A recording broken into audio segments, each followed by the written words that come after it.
Hi all. RRB ALP 2026 പുതിയ notification ഔട്ടായിരിക്കുകയാണ്.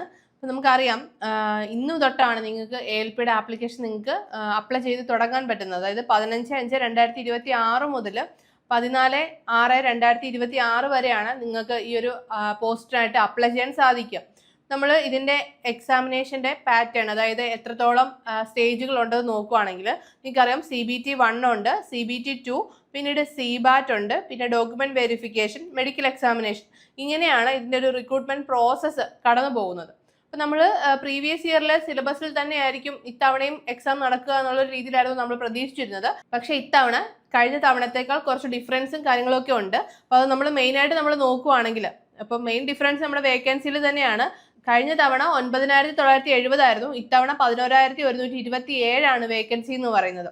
അപ്പോൾ CBT 1 കഴിഞ്ഞ തവണ 4 സെക്ഷൻസ് ഉണ്ടായിരുന്നു: maths, mental ability, general science, general awareness or current affairs. അപ്പോൾ ഈ 4 സെക്ഷനിലായിട്ടായിരുന്നു എക്സാം കണ്ടക്ട് ചെയ്യപ്പെട്ടിരുന്നത്.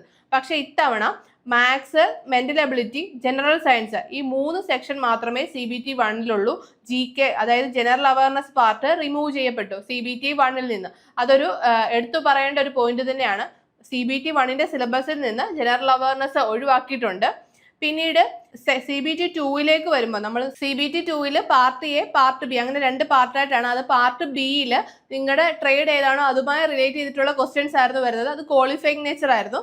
നമ്മൾ പിന്നീട് CBAT വരുമ്പോൾ, അതായത് നമ്മുടെ CBT 2 പാർട്ട് Aയുടെ മാർക്കും CBAT മാർക്കും കൂടി ചേർത്തിട്ടായിരുന്നു നമ്മുടെ ഫൈനൽ വെയിറ്റേജ് നോക്കുന്നത്. അതായത് പാർട്ട് എ CBT 2 പാർട്ട് എയുടെ 70%, CBAT 30% ആയിരുന്നു നമ്മൾ ഫൈനൽ മെറിറ്റിൽ നോക്കിക്കൊണ്ടിരുന്നത്. പക്ഷെ ഇത്തവണ അത് ഈക്വൽ വെയിറ്റേജ് ആക്കി. അതായത് പാർട്ട് എ CBT 2 50%, CBAT 50% ആക്കി. അതായത് CBAT ഇമ്പോർട്ടൻസ് ഇവിടെ കൂടിയിട്ടുണ്ട്.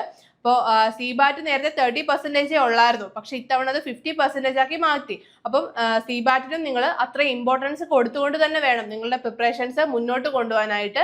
അപ്പം അത്രയും തുടക്കത്തിൽ തന്നെ CBAT നിങ്ങൾ പ്രിപ്പറേഷൻസ് മുന്നോട്ട് കൊണ്ടുപോവുക. അപ്പോൾ സിലബസിൽ ഇത്രയും മാറ്റങ്ങളാണ് വന്നിരിക്കുന്നത്. CBT 1 നിന്ന് GK പാർട്ട്, അതായത് ജനറൽ അവയർനെസിന്റെ പാർട്ട് ഒഴിവാക്കിയിട്ടുണ്ട്. നെക്സ്റ്റ് പാർട്ടിലേക്ക് വരുമ്പോൾ CBAT അവിടെ ഇമ്പോർട്ടൻസ് കൂടിയിട്ടുണ്ട്. അതായത് പാർട്ട് എക്ക് 50%, CBAT 50% എന്ന രീതിയിലേക്ക് മാറിയിട്ടുണ്ട്. അപ്പം അതെല്ലാവരും ശ്രദ്ധിക്കുക. അപ്പം എല്ലാവരും അപ്ലൈ ചെയ്ത് തുടങ്ങുക. ലാസ്റ്റ് മിനിറ്റിലേക്ക് വെക്കാതെ നേരത്തെ തന്നെ നിങ്ങൾ ആപ്ലിക്കേഷൻ പ്രോസസ്സ് കൊടുക്കുക. ITI, ഡിപ്ലോമ, BTech കഴിഞ്ഞവർക്കാണ് ALP എക്സാമിനായിട്ട് അപ്ലൈ ചെയ്യാൻ സാധിക്കുക. അപ്പോൾ നോട്ടിഫിക്കേഷൻ കൃത്യമായി മനസ്സിലാക്കി ഏതൊക്കെ സോണിലാണ് വേക്കൻസീസ് കൂടുതൽ എന്നൊക്കെ നോക്കിയിട്ട് വേണം നിങ്ങൾ അപ്ലൈ ചെയ്യാനായിട്ട്. അപ്പോൾ സിലബസ് മാറിയത് കൊണ്ട് തന്നെ നിങ്ങൾ അത്രയും ഇമ്പോർട്ടൻസ് കൊടുത്തു വേണം നിങ്ങളുടെ പ്രിപ്പറേഷൻസ് മുന്നോട്ട് കൊണ്ടുപോകാൻ. അപ്പോൾ നമ്മുടെ ഏണസ് അക്കാഡമിയിൽ നമ്മൾ RRB ALPക്കായിട്ട് പുതിയ ബാച്ചസ് നമ്മൾ സ്റ്റാർട്ട് ചെയ്തിട്ടുണ്ട്. അപ്പോൾ നിങ്ങൾക്ക് നമ്മുടെ ബാച്ചിനെ കുറിച്ചുള്ള കൂടുതൽ ഡീറ്റെയിൽസ് അറിയാനും നമ്മുടെ ബാച്ചിൽ ജോയിൻ ചെയ്യുന്നതിനുമായിട്ട് താഴെ കാണുന്ന ഗൂഗിൾ ഫോം ഫില്ല് ചെയ്യാവുന്നതാണ്.